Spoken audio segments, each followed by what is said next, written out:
T-Bird fans, we welcome you to a brand new edition of T-Bird Talk. I'm Cloud County Community College Sports Information Director Toby Nosker. On this week's edition of T-Bird Talk, we'll have an opportunity to visit with KNCK sports broadcaster Austin McNorton. Austin is the voice of the Concordia Panthers in Concordia, Kansas, but he also serves as the radio voice of the Cloud County Thunderbirds. And starting with next week's conference opener against Seward County Community College, Austin McNorton and KNCK will once again be bringing local listeners live coverage of the Cloud County Community College women's and men's basketball teams in the 2025-2026 season. We'll talk T-Bird hoops and more with Austin McNorton today on T-Bird Talk. The Cloud County Community College women's basketball team notched their third consecutive win Wednesday night, defeating Bethany College JV in non-conference play inside Arley Bryant Gymnasium. The victory improved the T-Birds' record to 3-1 overall. 4 T-Birds scored in double figures, with freshman guard Yelena Yankovic leading the charge with 20 points and 3 assists. Yankovic connected on 3 of 6 from three-point range. Freshman forward Sofia Todorovic contributed 17 points, 5 rebounds, and 3 assists off the bench. Sophomore forward Shea Wirtz scored 12 points and grabbed 8 rebounds, while freshman guard Kamaya Muldrow added 10 points, 4 rebounds, 4 assists, and 3 steals. Sophomore forward Layla Washington grabbed a game-high 9 rebounds to go along with 7 points in the win. Freshman guard Amanda Makala provided 9 points, 4 steals, and 3 assists. Freshman guard Marilyn Sokin finished with 3 points, 3 rebounds, 2 assists, and 2 steals. Cloud County's bench outscored Bethany College 46-16, as sophomore guard Lauren Marone scored 5 points. Freshman guard Sadie Cornell added 3 points, while freshman guard Elena Monge scored her first point of the season on a free throw late in the contest. The T-Birds took control early, building a comfortable 17-point lead at the end of the first quarter and pushing their advantage to 27 points, 49-22, heading into halftime. Cloud County continued their dominance in the second half, limiting Bethany College to 35.1% shooting from the field and 28.6% shooting from behind the arc. Cloud County ended the night shooting 30 of 76 from the field and 8 of 23 from deep. The T-Birds also shot 19 of 24 from the free throw line. The T-Birds continue their current 4-game homestand Saturday when they host North Platte Community College. The game will tip at 2 p.m. inside Arley Bryant Gymnasium. The Cloud County Community College men's basketball team defeated Kansas Wesleyan University JV 115-77 in the home opener Wednesday night. With the win, the T-Birds improved to 4-1 on the season. Al Brooks Jr., the current Kansas Jayhawk Community College Conference Division I Men's Basketball Player of the Week, led the T-Birds with 22 points on 10 of 12 shooting, including knocking down both of his 3-point attempts. Brooks also led the team with 8 rebounds to go with 3 assists and 3 steals. For the second time this season, 6 T-Birds scored in double figures, including 17 points each from Sincere Burnett and MJ Stackhouse. Burnett was 4 of 5 from behind the arc. Stackhouse was 8 of 14 from the floor and added 7 rebounds. Sophomore Elijah Savon tallied 15 points on a perfect 7 of 7 performance from the field. Savon also had 6 rebounds off the bench. Freshman guard Deontez Walker contributed 11 points on an efficient 5 of 5 showing from the field, while sophomore guard Quill Acott recorded 10 points with 2 made 3-pointers to go with 4 assists and 3 rebounds. The T-Birds were active defensively, forcing 22 turnovers while out-rebounding Kansas Wesleyan JV 41-28, including limiting the Coyotes to just 4 offensive rebounds. Cloud County has scored 100 or more points 3 times this season and 5 times under head coach Kyle Pugh. The T-Birds shot 59% from the field and 40% from 3-point range with 10 made threes. T-Birds also finished 11 of 19 from the foul line. Kansas Wesleyan JV made 47% of its attempts, but was held to 38% shooting from long range. Cloud County will close out non-conference play Saturday, hosting North Platte Community College. Tip-off from Arley Bryant Gymnasium is set for 4 p.m. Both the women's and men's games will be streamed live on the T-Bird Sports Network at cloudtbirds.com. Up next, we'll talk more Cloud County Community College hoops when we sit down with KNCK sports broadcaster Austin McNorton. This is T-Bird Talk.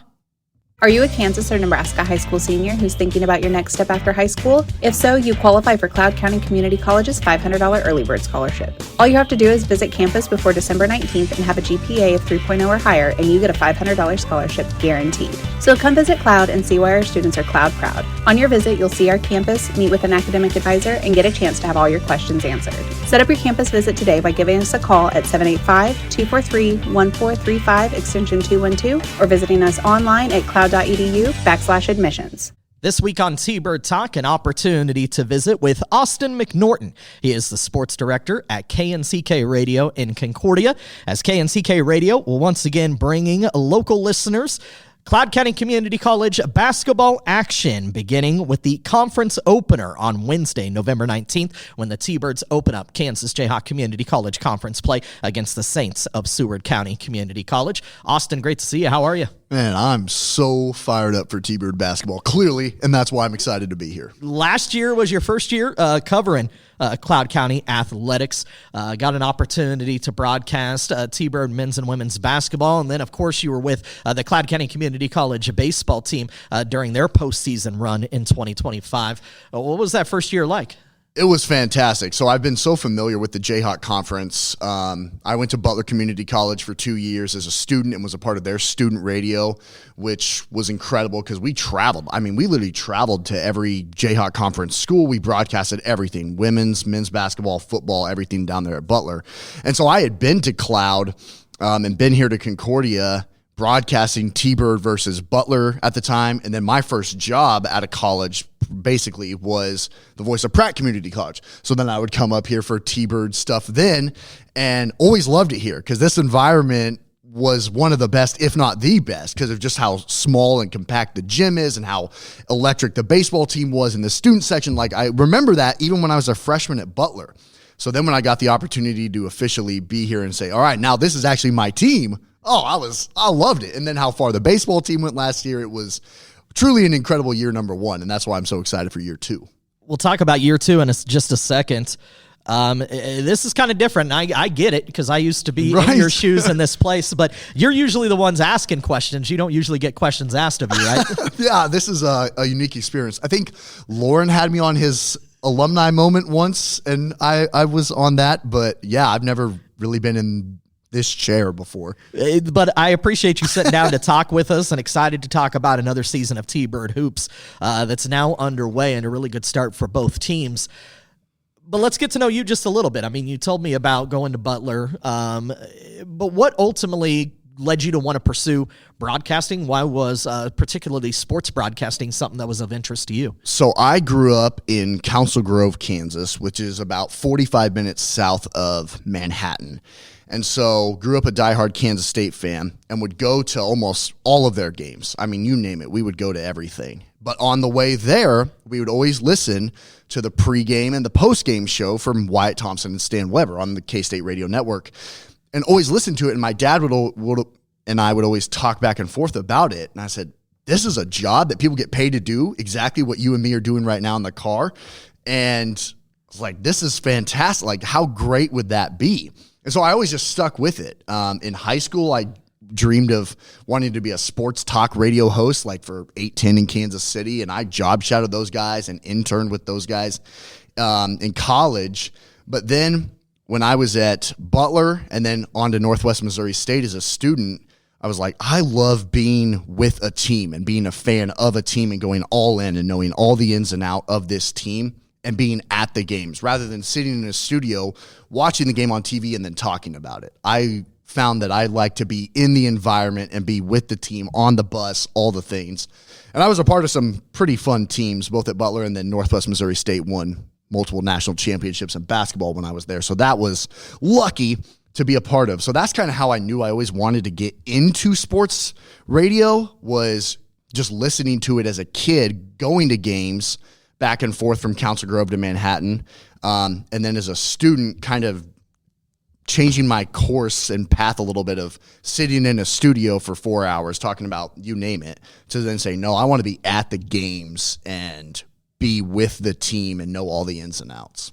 And to me, that's part of the appeal of junior college especially, as you get such great access to the coaches, to the athletes themselves, and really get to know them as people. There's not many people who in this industry, I would guess, that can text back and forth like with a Hall of Fame head coach like Brett Erkenbrach. I texted him on after their great wins in Hutchinson at that tip-off classic to start the season and said, great wins, Kamai looked great. Like, there's not many people in this industry who can do that, and that's a big appeal to me of doing it.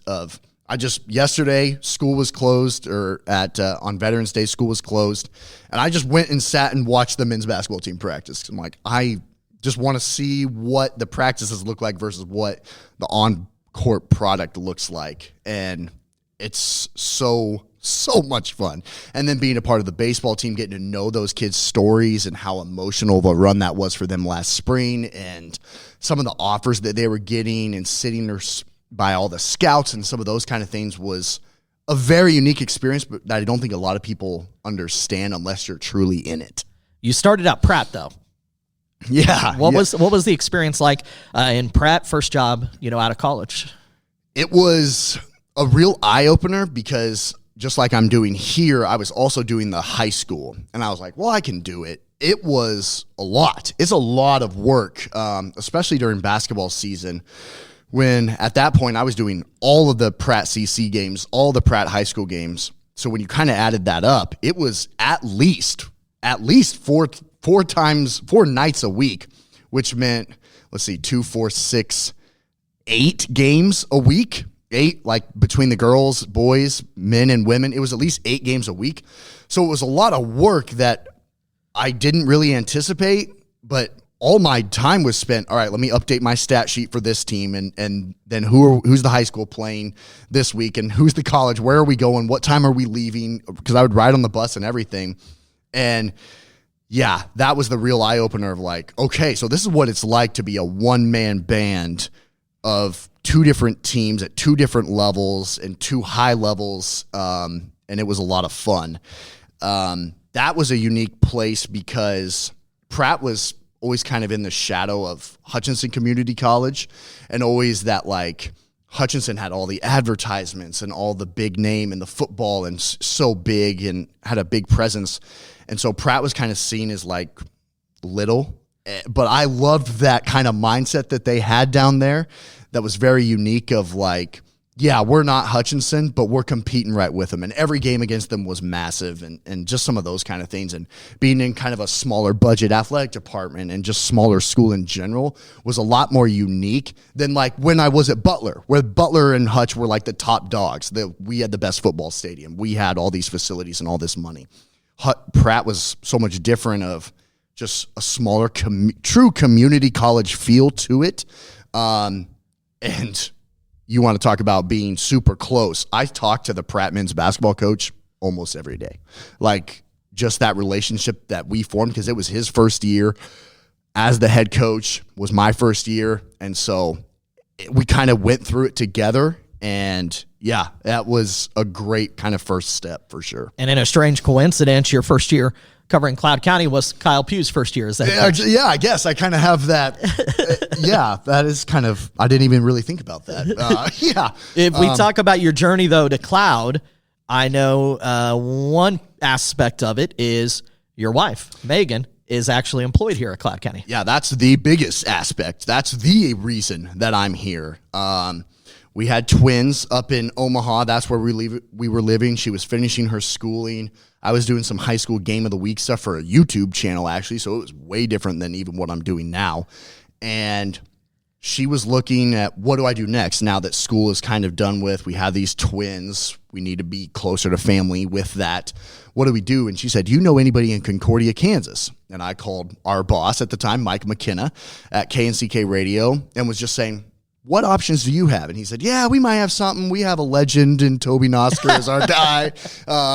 So I don't really know what you'd be able to do, but we could maybe see something. And then I came and visited Concordia, because honestly, my several times that I've been to Concordia, both when I was a student at Butler and at Pratt, I had just been to the college. I literally had never gone anywhere else around town. So I came and checked out the town and just saw what it would be like.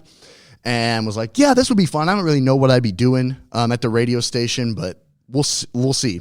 And then the day I called and said, yeah, I think I want to try and find something at the radio station, was the day that you told him I'm going to be the sports information director.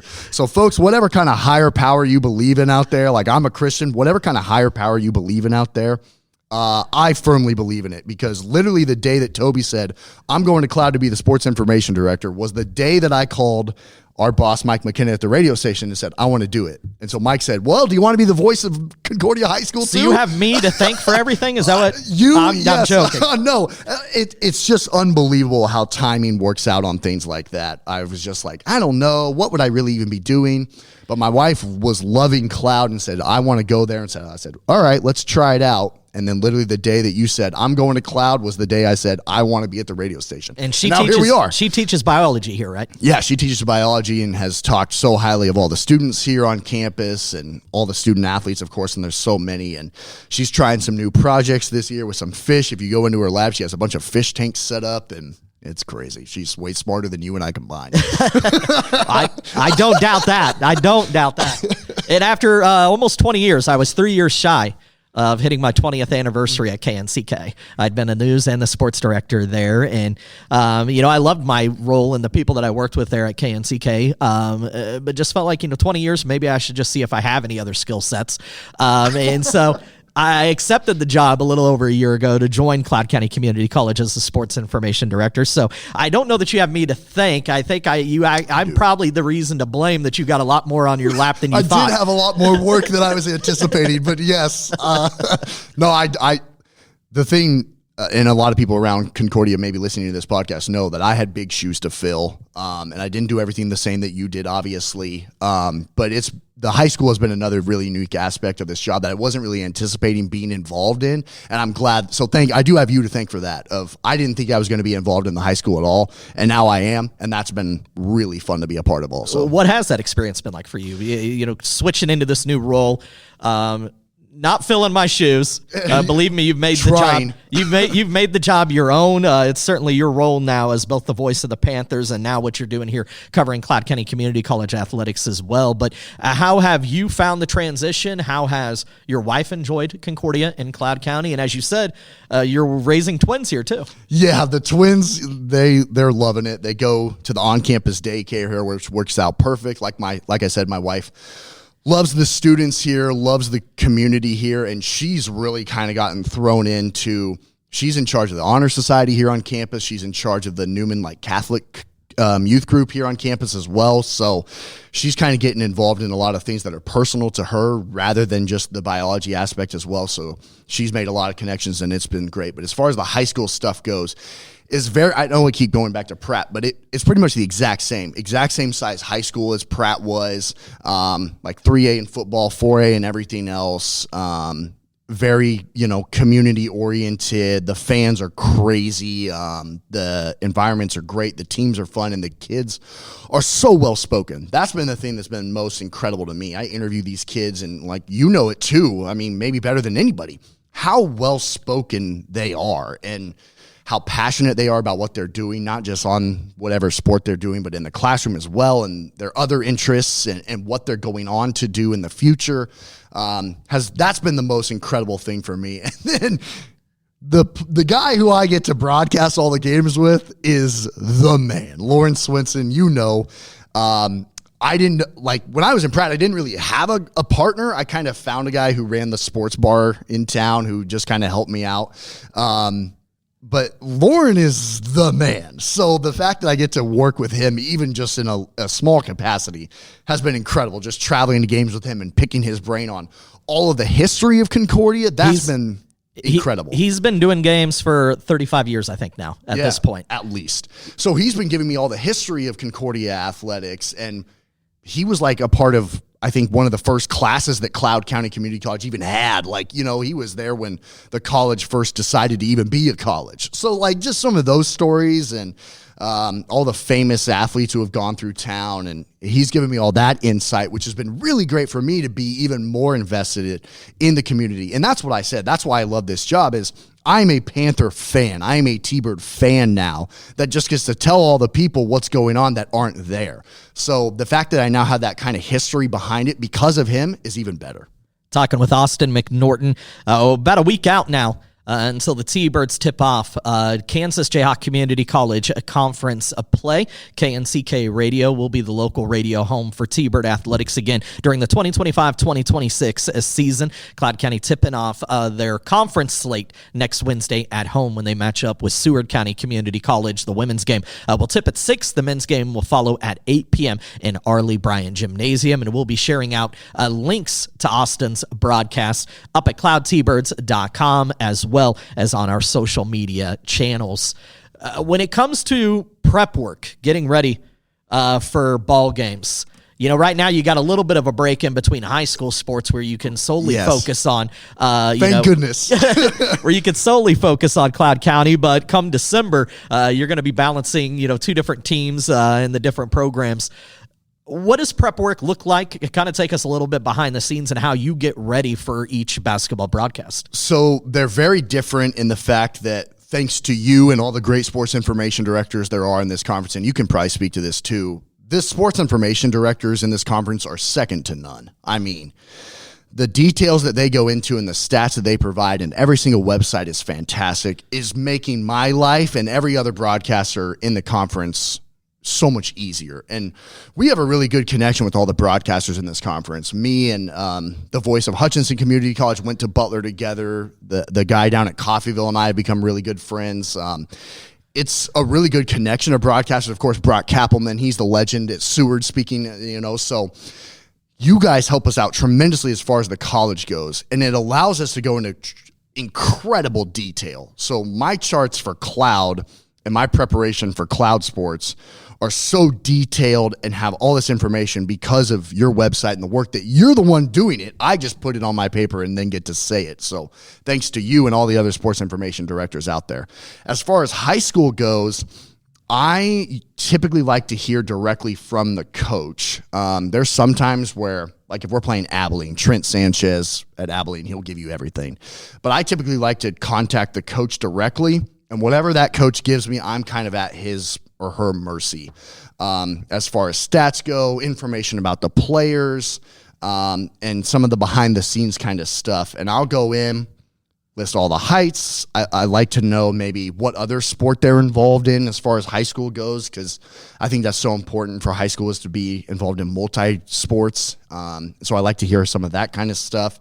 So they're very different. Of high school is a lot more, I got to find out from a coach, and they might not tell me anything. They might just say, here's my roster. There you go. And they might not tell me any stats or anything, and that's just kind of how it is sometimes. Whereas broadcasting Cloud basketball, like for example, for the first game I'm doing against Seward, me and the new Seward men's basketball coach went to high school together. We won a state championship together in high school basketball. So I could literally call him and say, what's going to happen on Wednesday? And he would probably tell me everything. So, and then using all the sports information director stuff and all this stuff on every team's website is so much different and so much more detailed that my Cloud charts look crazy. And then my high school charts looks like anyone could make. It's very different. How much do you let that stuff inform your broadcast, though? Because I think back to like my time, and I'd spend probably too much time prepping for a game, and then maybe I use 20% of what's actually on the page. Really, I'm going with the flow of the game. What's happening during the course of the game is really what I'm talking about. That's a really great question. For a lot of people, you'll hear so many different broadcasts. You could listen to a Chiefs game and listen to Mitch Holtis versus, I can't even think, like Ian Eagle or someone like that on the radio. And they would be completely different doing the same game. Mitch Holtis, like his strategy is a lot more, he will do all that research and he will say all of that research. He is a lot more, I'm going to say this kid's high school mascot. Does anyone need to know that? I don't know, but it's a unique broadcast with that. Me, I'm much more your mindset. I will have all this information, but I'm much more, I'd rather describe the jersey colors than this kid is 2 for 5 from the free throw line. I'd rather say, what color shoe does he have? Like, just some of those kind of things to make people feel like they're at the game is much more my mindset.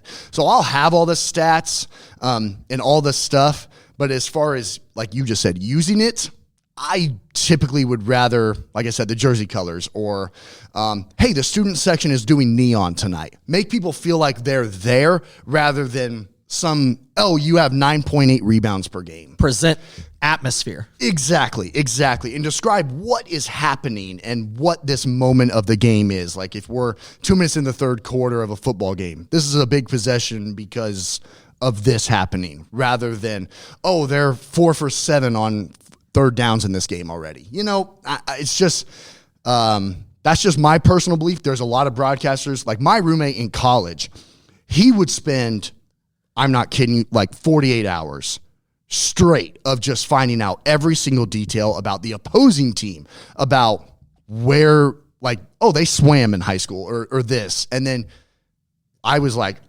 that's great, but I won't use it. So I'm like, I'm going to spend my time more wise and maybe watch their huddle stream or watch their YouTube channel of, this is a play they ran before. Some of those kind of things. Talking again with Austin McNorton. One of the things that I think anybody that listens to one of your broadcasts that stands out is you certainly present a game and present yourself with a lot of passion. Oh, gosh. You're into it. Like I said, that's why I loved this and why I got into it rather than I said when I was in high school, I've always thought I'm going to be Seren Petro is the famous guy in Kansas City. I'm going to be him. I'm going to sit in his studio for 4 hours and talk about the left tackle for the Kansas City Chiefs, and dissect the game completely. Whereas then I was at the games and I want to be a fan. I'm a fan of this team now. I knew nothing about Concordia Panther High School athletics up until 2 years ago. But now I'm like a diehard. Every touchdown, I'm living and dying with it. And I don't know. That's just always been my approach. I can't change it. I know some people might be, this guy's nuts. How can, some people might not be able to listen to it because I am crazy. But I can't help it. I'm a fan. I live and die with every made three. I live and die with every grand slam that was hit by Cloud in the playoffs.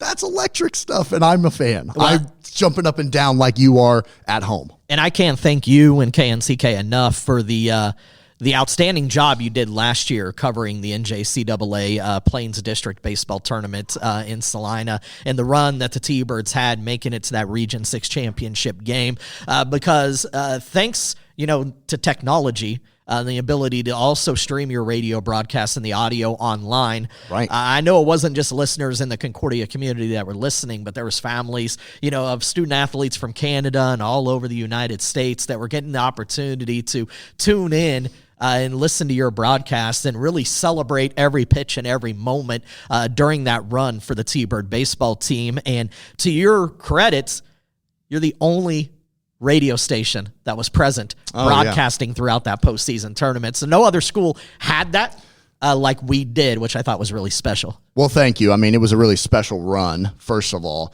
And that's the other kind of mindset I have. Yes, I'm a fan now. I live and die with every strike, every ball, especially of that run. But I also try and put myself in perspective a little bit because when I was my first year at Pratt, there was a kid from Alabama who was playing on the team. And after his sophomore day, his mom is the only family member that he had, came up to me after the game and said, "Thank you for sharing my son's story." And then that line has always kind of stuck with me. I'm sure you've heard that so many times in your career as well. That's our job. That's literally my job, is to be the voice of these student athletes. That's it. And so that's the mindset that I put myself in. Yes, my broadcast, I'm a fan, but also I'm the voice of Noah Connings hitting a grand slam. His family's in Canada. I don't know if they were there or not. I don't know if they listened or not, but for all the people maybe in Canada that was I went to high school with him, they heard it too. So I really appreciate you saying that, because that's always the mindset I try and put myself in. Yes, I'm a fan, and I go crazy for every win, and I'm sad for every loss, but I'm also the voice of these students, and especially here in community college level, at the JUCO level. These kids, their sole goal is to not be here and to go somewhere else. So if I can maybe get excited for a big three that Falu Kwate hits to send the game into overtime.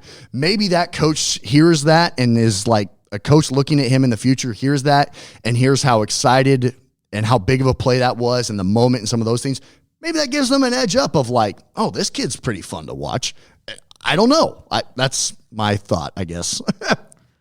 Getting ready for another basketball season. Again, conference play tips off next Wednesday. A grueling 24-game conference schedule awaits the T-Bird men's and women's basketball teams. But really, I know you've gotten to see just glimpses of the basketball season at this point, watching some streams online, as you said, coming to practice. But how excited are you to finally see these teams in action? I'm so excited because, like I said, we have a pretty good community with all the other broadcasters in this conference, and we've kind of been talking back and forth that this conference is going to be so good this year. I mean, Coffeyville looks like they might be on the wanting to win a national championship this year, and how can you take Cali out of that conversation, and Hutch on the women's side, and Barton, of course, is always in the hunt. And then you got a new head coach down at Seward that is a really good friend of mine, like I've been saying.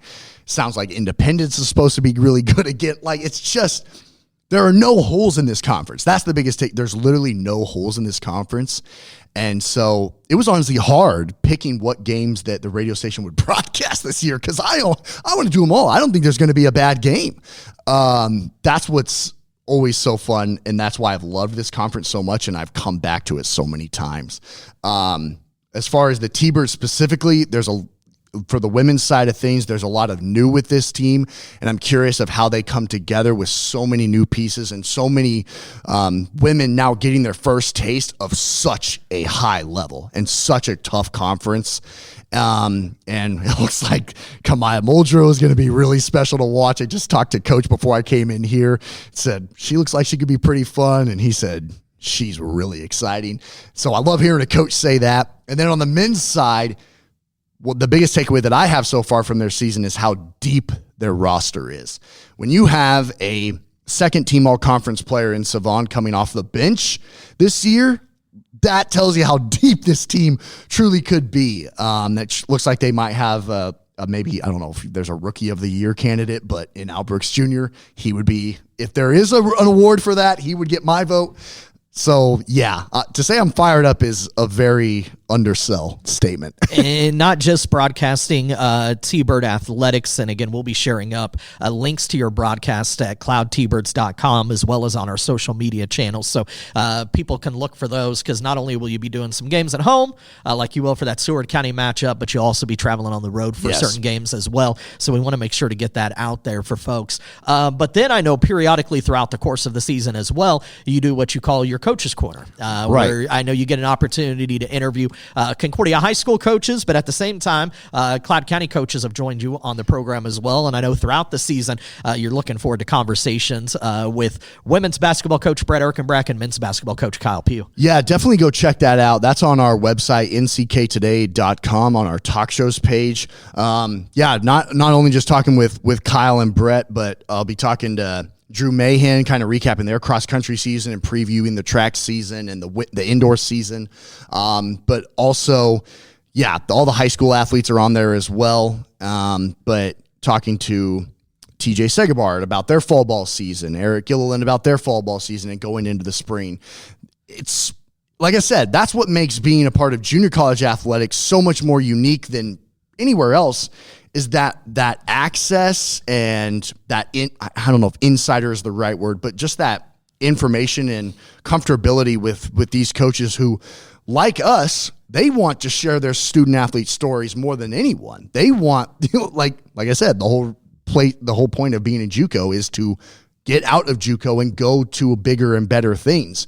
And those coaches want that for their athletes more than anything. So if I can help share that in any way, I'm more than happy to do so. So yeah, definitely go check that out. Our talk shows page on ncktoday.com, especially during the winter sports season. I'll be talking to Brett and Kyle once a week, guaranteed. I wish I had just an ounce of your energy.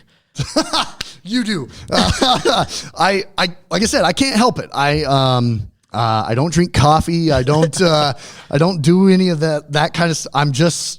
I'm excited about the sports here in town, and I know so many other people are too. That's why I can't wait for Wednesday night and Saturday when they have these home games here at Arley Bryant Gymnasium. Then, of course, next week when the conference season starts.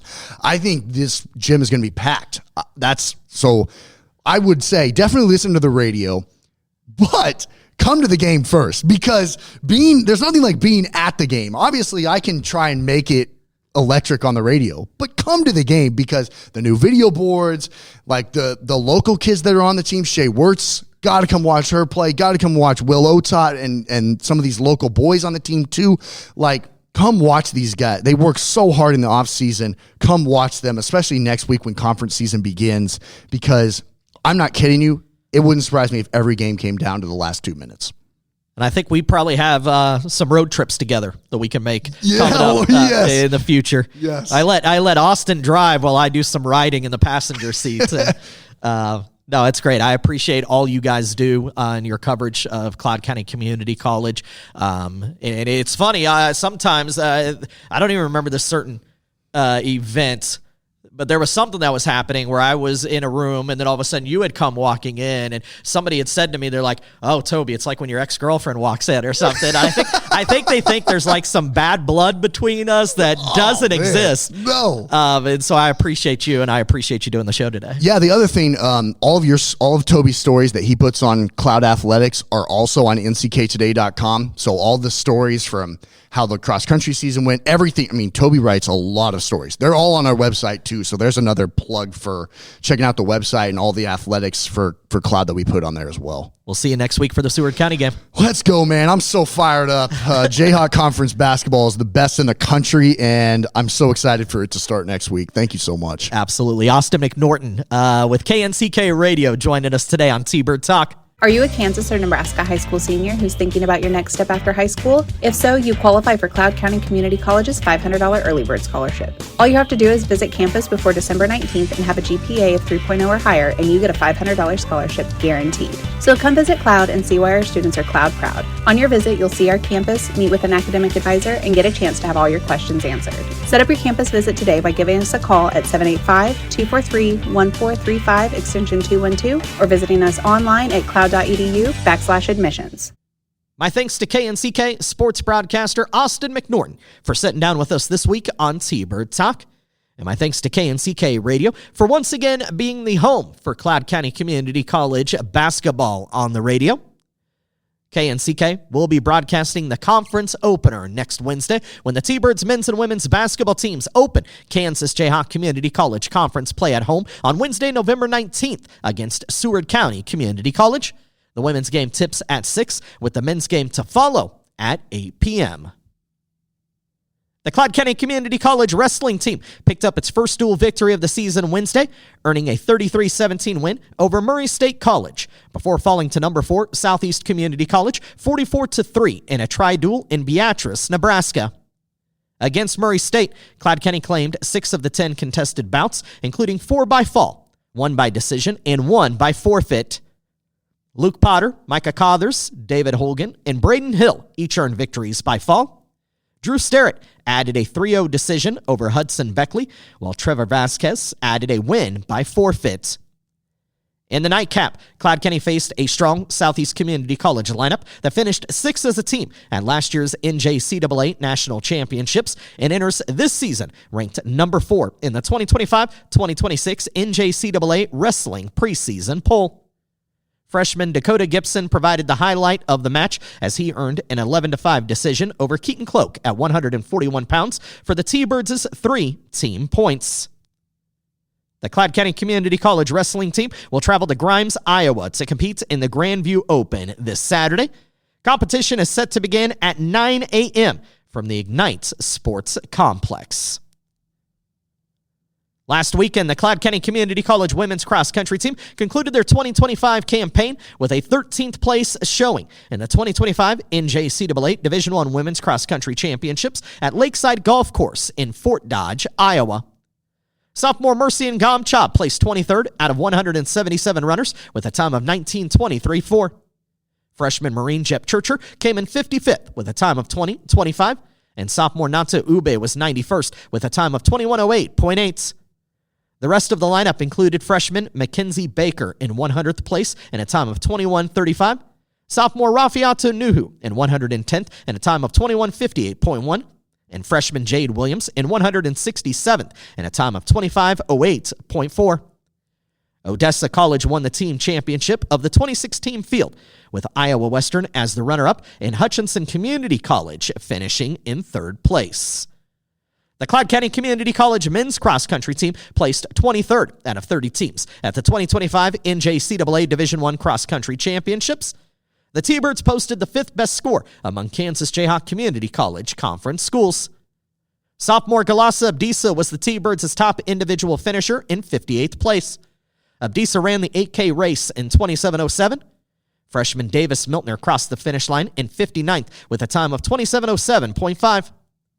Others to finish for Cloud County included freshman Nicholas Johnson in 155th, sophomore Cody Sharp in 175th, freshman Zeb Schultz in 177th, sophomore Aziz Ben Brahim in 185th, and freshman Jesus Baltazar in 189th. Iowa Central took the team title with a total score of 58. Hutchinson Community College and Butler Community College rounded out the top three. 3 days later, 3 members of the Cloud County Community College men's cross-country team competed at the 2025 NJCAA Half Marathon Championship, which was also held in Fort Dodge, Iowa. The T-Birds finished the 13.1-mile event in 18th place. Galasa Abdisa wrapped up his sophomore campaign by finishing 33rd overall in 1 hour, 11 minutes, and 22.6 seconds.